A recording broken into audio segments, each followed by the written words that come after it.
Santa আনা নামের ঝড়ো বাতাসের কারণে যুক্তরাষ্ট্রের লস অ্যাঞ্জেলেসে ভয়াবহ দাবানল আরও বৃহৎ এলাকায় ছড়িয়ে পড়ছে। আগামীকাল নাগাদ এই বাতাসের গতি আবারও বাড়তে পারে বলে পূর্বাভাস দিয়েছে দেশটির ন্যাশনাল ওয়েদার সার্ভিস। এতে দাবানল আরও বিস্তীর্ণ এলাকায় ছড়িয়ে পড়ার আশঙ্কা করা হচ্ছে। লস অ্যাঞ্জেলেসে 4টি দাবানলে পুড়ে গেছে হাজার হাজার ঘরবাড়ি সহ বিভিন্ন স্থাপনা। নিরাপদে সরিয়ে নেওয়া হয়েছে 1.5 লক্ষাধিক মানুষকে। দাবানল নিয়ন্ত্রণে যুক্তরাষ্ট্রের পাশে দাঁড়ানোর ঘোষণা দিয়েছে কানাডা। আরও জানাচ্ছেন আশিকুর রহমান। যুক্তরাষ্ট্রের লস অ্যাঞ্জেলেসে ভয়াবহ দাবানলে পুড়েছে বিস্তীর্ণ এলাকা। এক সপ্তাহ পেরিয়ে গেলেও এখনও নিয়ন্ত্রণ আনতে পারেনি ফায়ার সার্ভিস কর্মীরা। এই দাবানল ছড়িয়ে পড়ার পেছনে বড় কারণ সান্তা অ্যানা নামের ঝোড়ো বাতাস।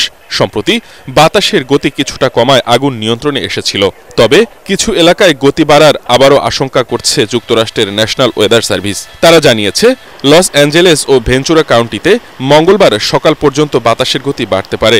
ঘণ্টায় 30 মাইল গতিতে বয়ে যাওয়া ঝোড়ো বাতাস 70 মাইলে পৌঁছাতে পারে। এমন পরিস্থিতিতে দাবানল নিয়ন্ত্রণে যুক্তরাষ্ট্রের পাশে দাঁড়ানোর ঘোষণা দিয়েছে কানাডা। দেশটির প্রধানমন্ত্রী জাস্টিন ট্রুডো ঘোষণা দিয়েছেন, ক্যালিফোর্নিয়ার দাবানলের বিরুদ্ধে লড়াই করতে সহায়তার জন্য 60 জন দমকল কর্মী পাঠাচ্ছে তার দেশ।